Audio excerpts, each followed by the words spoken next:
I'd like to call the Elkhart School Board meeting to order. If you'd please rise for our Pledge of Allegiance.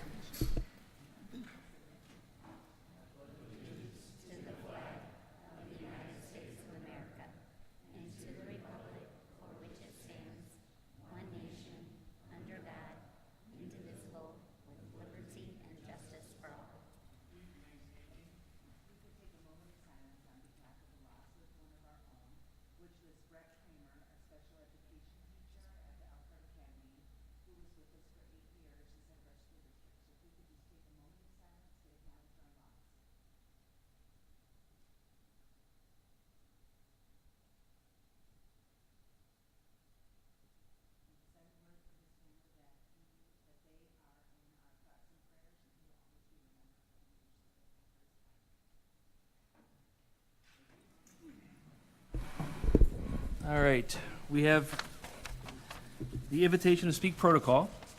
I'll go through that first, and then we have, well, it looks like it's on now at the podium. Oh. Or Doug, would you like to do the promise, Elkhart promise? Mr. President, at your wish. We can go with the Elkhart promise. Okay. The Elkhart promise. Every student is known by name, challenged, and supported by highly effective staff, and in partnership with the community, will graduate career, college ready, and life ready. Thank you. Mr. Weaver, I guess I should have gone first. The button needs to be pressed whenever we're going to speak. Did anybody not hear me? I'll do it again. There's people that are virtual. Yeah, the people are virtual. Oh, really? So that's what I was going to go over. We have some new technology tonight. So our invitation to speak protocol, you can speak about any agenda item at the time it's discussed, or you can, non-agenda items, you can come up at the end of the meeting and speak at that time. Please use the microphone over there. It looks like it's going to be on constantly. We're going to leave it on? Okay, so you won't have to push the button, so you don't have to worry about that. Please announce your name and relationship to Elkhart Community Schools. Each statement made by the participants shall be limited to 3 minutes on each agenda and non-agenda item. All statements made shall be directed to the presiding officers. No person may address or question the board members individually. No person may speak or discuss at any meeting of the school board or any charges or complaints against employees of the school district. Because of the Family Rights Act and Privacy Acts, the board will not publicly discuss personnel and personal student issues. So please remember that when you are speaking. So with that said, the very first person who gets to try out our new technology at the podium for our moment of pride is Principal April Walker. So.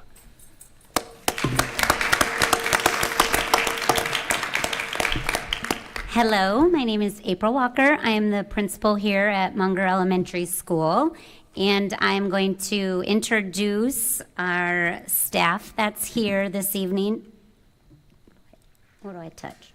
Click it. You got it? Okay.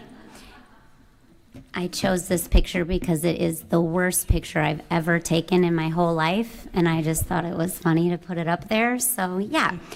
And I had everybody RSVP so I could write it down because I was worried about being so nervous that I might forget who you all are, so you can just give a little wave when I call your name. I have kindergarten teachers Mary Lehman and Jackie Glasgow, and student teacher Maya Huffman, first grade teacher Fern Palmer, second grade teacher Bruce McDonald, third grade teacher Lisa Ball, fourth grade teachers Angie Mathis and Kim Revenis, fifth grade teachers Gina Blackburn, Nikki Glover, and Jessica Moreno, sixth grade teacher Stacy Lambden, behavior support and career readiness Kim Varga, interventionist Joy Graber and Cindy J, special ed teacher Elizabeth Adams, social worker Allison Smith, and my right-hand man, Amy Zakali. Did I forget any Monger staff? Okay. Thank you guys for coming. Okay, just to get started, I'm going to refer to our vision and commitments because you will hear me kind of circle back to these throughout the presentation because this is all kind of our words to live by here. Through high expectations for teaching and learning, all students will demonstrate academic and behavioral excellence. Our collective commitments to summarize: safe and welcoming environment, consistent expectations, collaborative communication, and all kids can learn, no excuses. And then our motto: work hard, be kind, expect excellence. Okay, so just a little bit about our demographics here. We are one of about the fourth smallest school in our district with 416 students. Our free and reduced lunch rate is 87.8%. However, all of our students here receive a free breakfast and free lunch. We have 33% English language learners, and we are 87% minority. Okay, so I'm gonna take a quick trip down memory lane, a year I don't think I'll ever forget. Last year, with the closing or repurposing of Hawthorne, we redistricted, and Monger got about 100 plus new students, 52 students from Roosevelt from the Washington Gardens area, and 55 students from Hawthorne. And all the while, when we were welcoming these new babies and families, we underwent a major renovation. I'll talk more about that renovation here in a minute. Let's see. So our new students, we had 65 new students in grades 4 through 6. And when they started with us, there were 9% of those students who had passed English Language Arts iLearn and 6% that had passed math. And if you look at the pie chart, you can see the red there that shows the students that were far below proficiency. Just taking a behavior sample, so I took one student from each grade level that was new to us who had one or more academic or behavioral referrals, just to kind of show you what we were working with. But those 6 students, the year before they came to Monger, had 110 referrals collectively, 9 suspensions, and 98 absences. So we started the year knowing that we have some work to do, and our focus is going to be on Mongerizing these kids. High expectations, building relationships, loving, welcoming them, and teaching them how we do business here at Monger. And then the advice was to breathe and focus on the things that we can control. And then welcome to renovation, also known as chaos. We welcomed our 100 plus new families. We did not have a gym to start the year until October. We didn't have a music room, and our hallways took turns going with wet paint on the walls and no carpet, sometimes no ceilings. Sometimes we had bathrooms that were closed. Well, we all through the year, one bathroom was shut down for months at a time. So while we were trying to teach procedures and how we do business, we were also changing them every couple of weeks. So it was fun. And I had this nice, cute little video here, but I was told that you guys don't get the sound, so I can blub my way through it or just play it, but the people at home get to hear the music behind it. But these are just some before and after pictures of the construction that happened throughout the year. So we had new ceilings, new lighting, new flooring, new floor in the gym, new PA system, ceilings and lights, all new bathroom tile. Turned our workroom into a project room.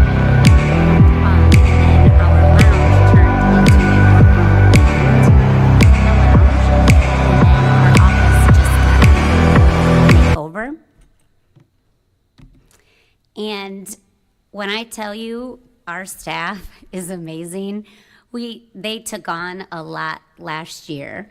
There was a lot of flexibility and patience, and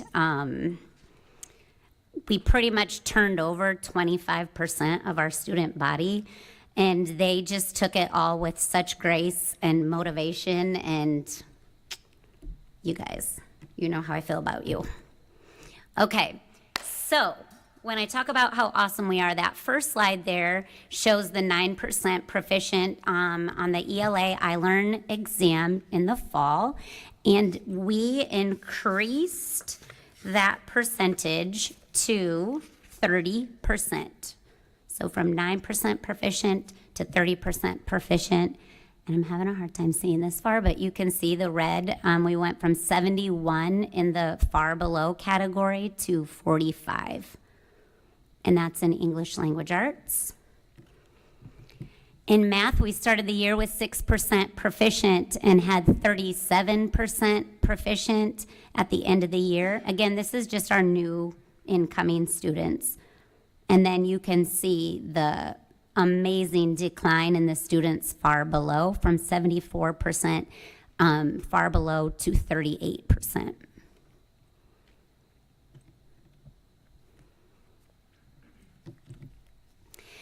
Okay, so that 6-student sample I told you about went from 110 referrals collectively to 13 referrals collectively. 9 suspensions, which accounted for 23 days of schools, down to 1 suspension, 1 day of school, and 98 absences, despite not suspending children, increased to 110.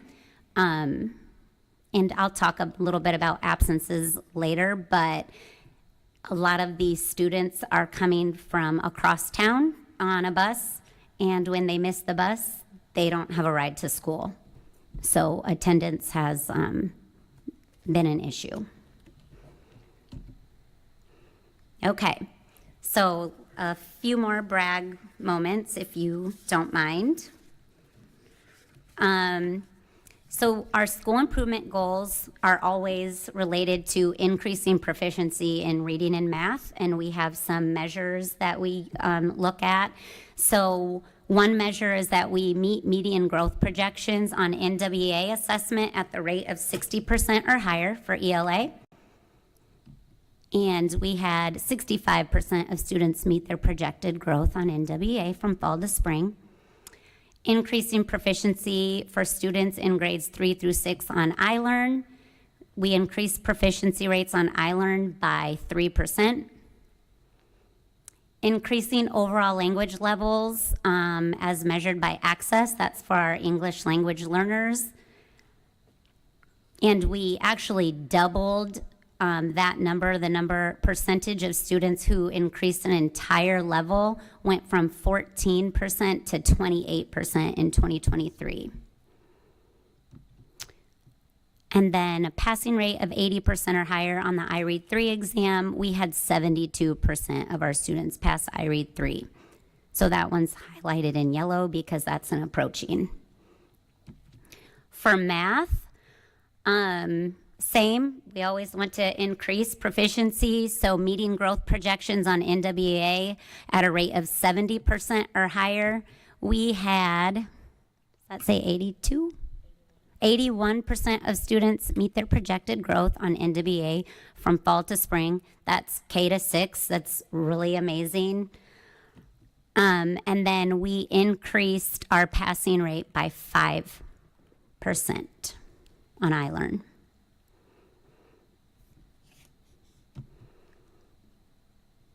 Okay, I'm gonna keep bragging because you said moment of pride. You're gonna tell me if I gotta keep going.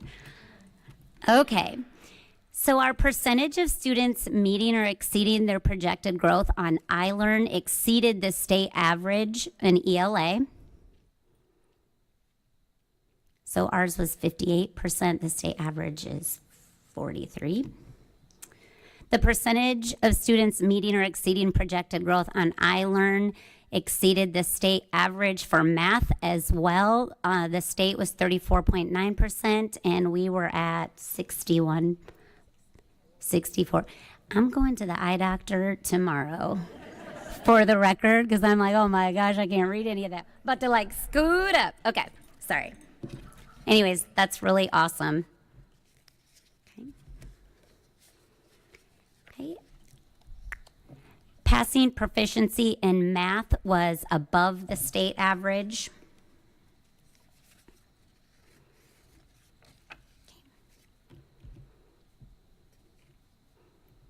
And the passing percentage in both ELA and math surpassed the state average for students on free and reduced lunch and our English language learners. For all subgroups, so ELL, African American, Hispanic, special ed, free and reduced lunch were higher than the state average in math. We are one of 2 schools in Elkhart Community Schools District to earn a meets expectation rating on our federal report card. And I kind of already told you about this, but our percentage of students meeting or exceeding their projected growth on NWA is above the national norm. And then we doubled our ELA student growth. And then this, I just think, is interesting information and a brag moment for all my little math whiz teachers over there. The state's goal is to have a 45.8% of students meeting growth targets on iLearn by 2030. And Monger had 57.4% of our 6th graders, well, their 6th grade students, I'm sorry, meet their projected growth goal in 2023. So we far surpassed the state's goal for 2030 in 2023. So kudos, Monger teachers.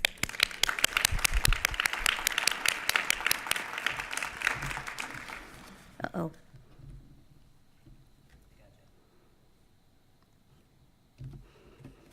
Okay, and this is just a visual of trend data for iLearn.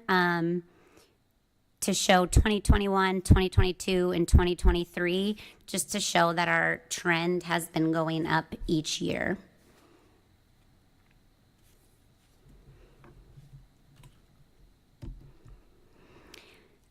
So there's always room for improvement. I mentioned earlier, attendance is an area of improvement for us, and our 3rd grade reading scores, as we were below the state average on iRead 3 and on the iLearn passing rates. So our attendance, if you can see, the blue line is Monger and the state average is the gray line on top. In 2020 to 2021, that was the hybrid year, and we haven't really recovered as a school for our attendance rate. So our attendance rate of students attending at a 94% or higher is 49.4, and the state average is 61%.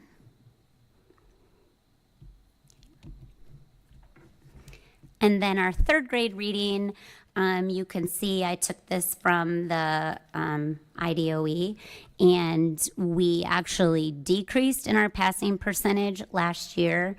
And then you can see that we're about 10%, 11% behind the state average.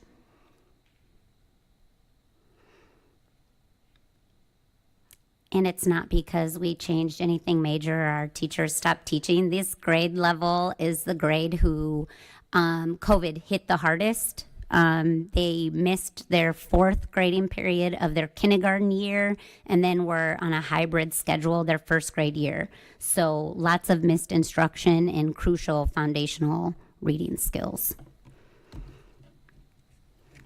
Okay, so our action plan is just to continue to increase our capacity We have enrolled in the literacy cadre cohort for next year and for training in the science of reading. We're participating in a book study on explicit instruction, and we continue to invest in our professional learning communities. We are seeking to be a full-service community school. Munger is one of 6 Elkhart community schools who are the recipient of a full-service community schools grant. If you don't know about that grant, it is a $10 million grant over the course of 5 years. There are 4 pillars to it. Our focus here are the integrated student support, so we are advocating to get more services to address barriers for attendance. We're providing expanded and enriched learning opportunities through out-of-school programming, tutoring, and enrichment activities, and active family and community engagement. So partnerships within the community and providing ways for parents to get involved at school. Okay. All right, so this is a video that you're not gonna hear the sound to, but I'll play it anyways, just because. We are the Monger Mustangs. We'll show pride in all we do. So our students are reciting. We will demonstrate video persistence, our Munger Creed. respectfulness, You can't hear it. initiative, And enjoy how cute. dependability, This is. and efficiency. We give our best and take pride in all that we do. For we are the Monger Mustangs through and through.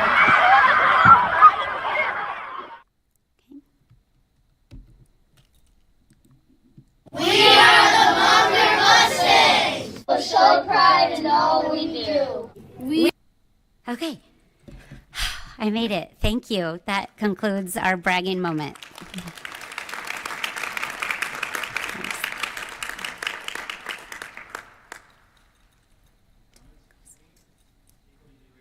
Thank you very much.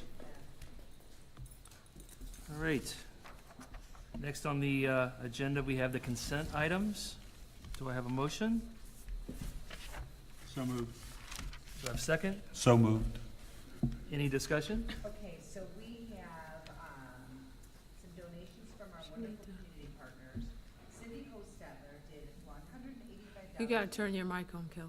I'm pretty loud. People don't. They can't hear you online, though. I think they probably can.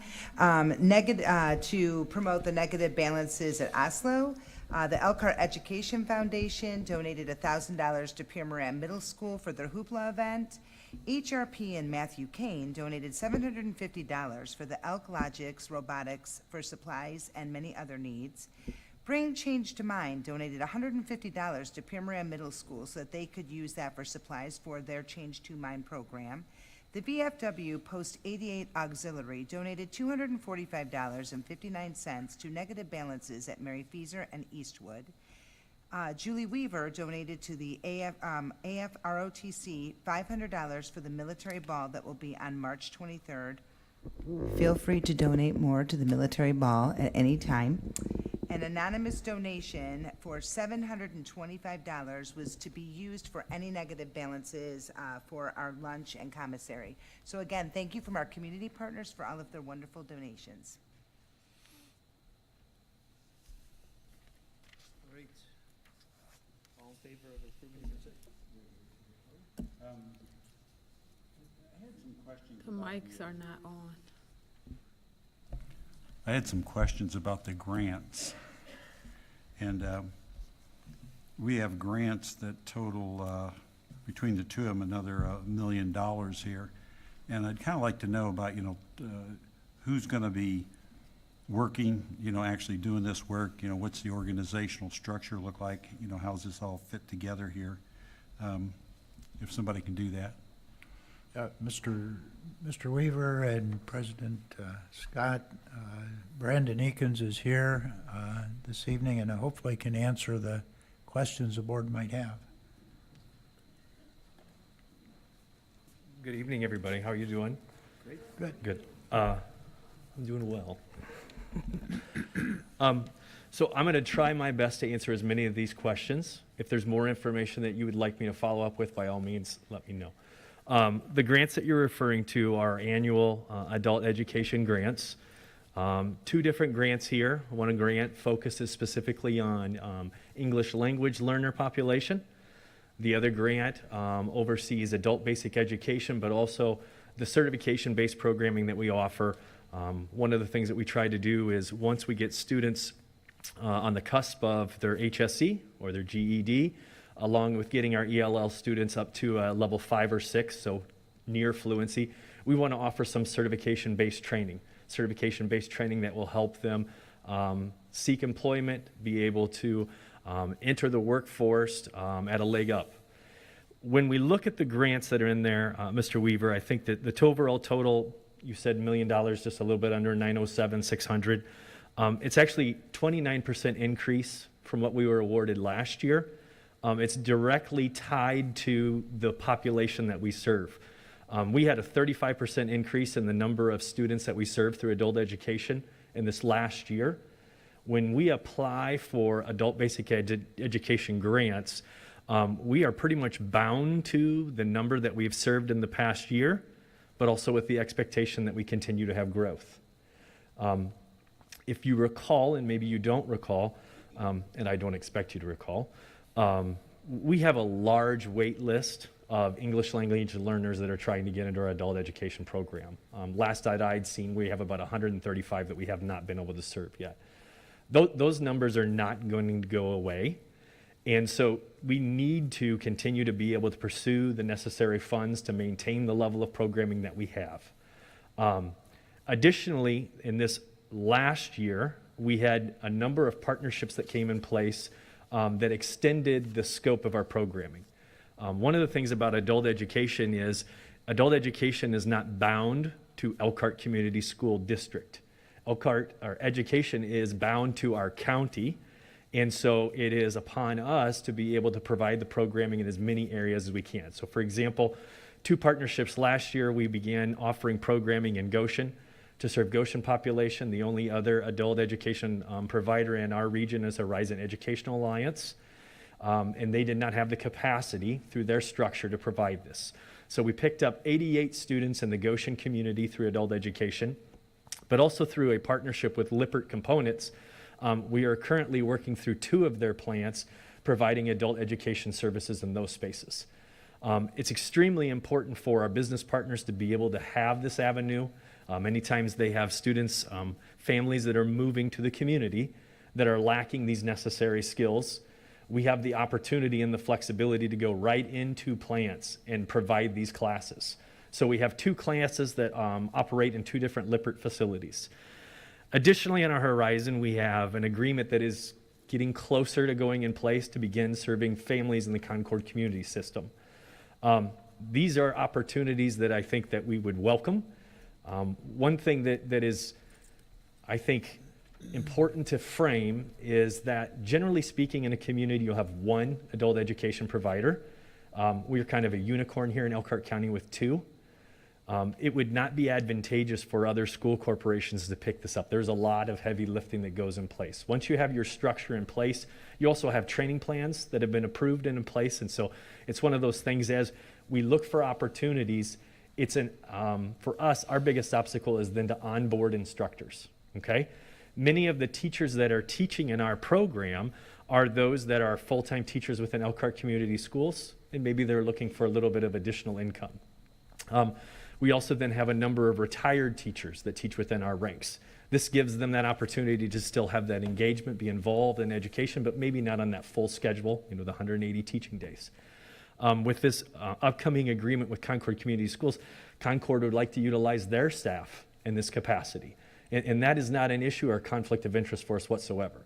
That is an outstanding opportunity to ensure that we have more families that we're serving. Specifically, when we talk about our ELL population, it's imperative that we're mindful that many of these families have students that are in our schools. And where we can provide services for the entire family, I think it's a better opportunity to make those connections. So that is where the dollars are as far as in where the grant is, why we're pursuing that volume of grants. One thing that I've learned, this is the 5th year that I've had an opportunity to oversee it. When we write our grants, these are competitive grants, you shoot for the moon and you generally fall a little short. But at the end of the day, the state will tell us what they're going to allocate to us. I would be hard pressed to believe that it's going to come in at that 907,600.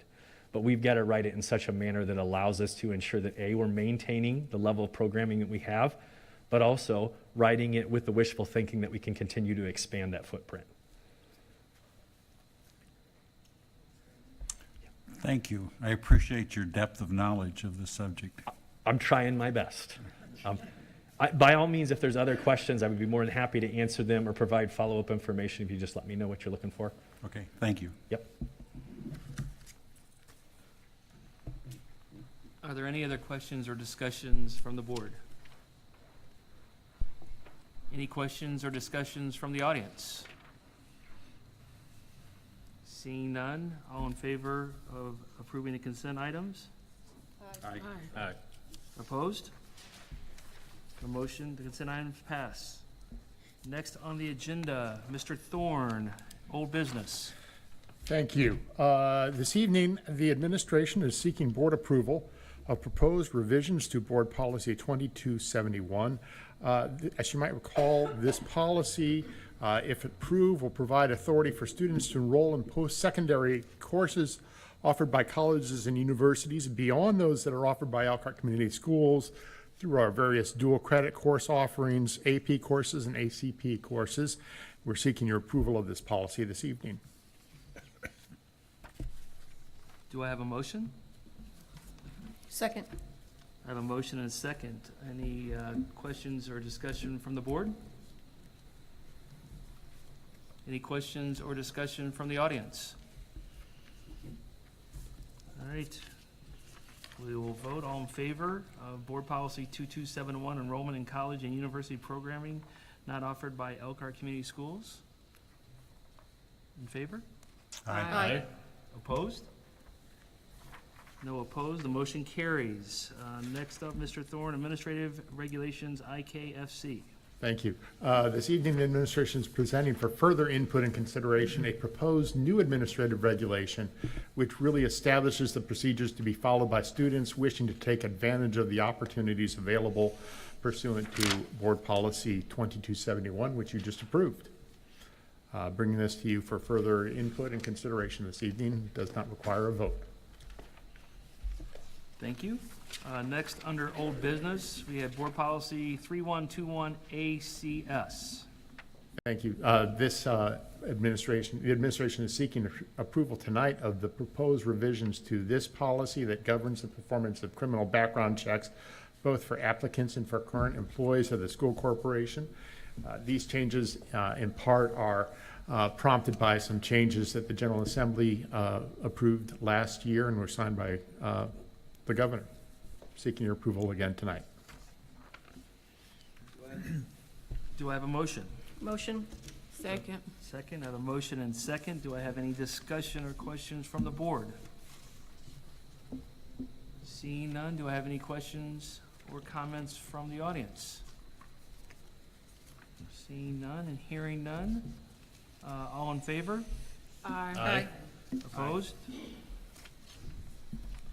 The ayes have it, motion carries. Next on the agenda, under new business, Mr. Thorne, it's still your podium. Board Policy 3142.01A. Yes, this evening, the administration is presenting for preliminary consideration and review proposed revisions to the policy governing procedures related to the non-renewal of contracts for assistant superintendents, principals, and assistant principals. The policy as revised would provide some direction to the superintendent related to the issuance of preliminary notification of consideration of contract non-renewal to administrators holding any of these positions. Again, bringing this to you tonight for initial consideration. Be happy to answer any questions that you may have related to the policy. Any questions from the board? Any questions for the audience? Thank you, Mr. Thorne. Thank you. Next on the agenda, Mr. Giannisi, recommendation for award. Tonight, the business office recommends award of a contract in the amount of $53,500 to Core Construction Indiana LLC for pre-construction services for the EACC Annex, and Health and Wellness Center projects as outlined in the attached recommendation from Jamie Lake, or J Lake Architecture. Do I have a motion? Second. I have a motion and a second. Any discussion or questions from the board? Any questions or comments from the audience? Seeing none and hearing none. All in favor? Aye. Opposed? The ayes have it. Motion carries. Mr. Scott, could I make a quick statement to the Monger staff? You may make a I want to thank Amy and April and her entire staff.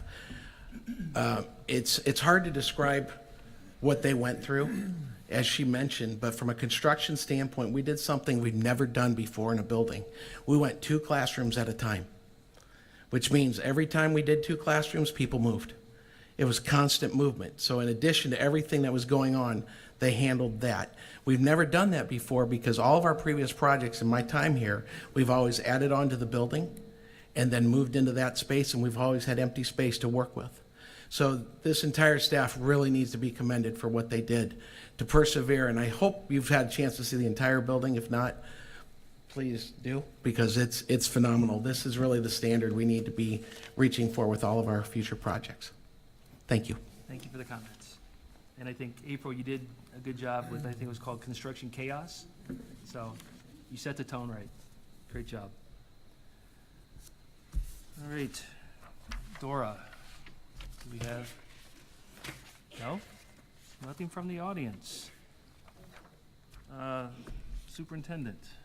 I'd like to thank April Walker and the staff for your outstanding work and being true champions for children here at Monger. And I'd remind the board that your next regular meeting is February the 27th at the Administration Building. Thank you. Do we have any closing comments from the board? Ann? Yeah, I just want to give a huge shout out to April, Amy, and the entire Monger staff. You guys really kind of set a bar, and you do it because you have your philosophy of all kids can learn and no excuses. That's a really big testament to everything you've accomplished. You don't let what some people perceive as maybe things that are harder to do because of things that you can't control decide what your outcomes are going to be.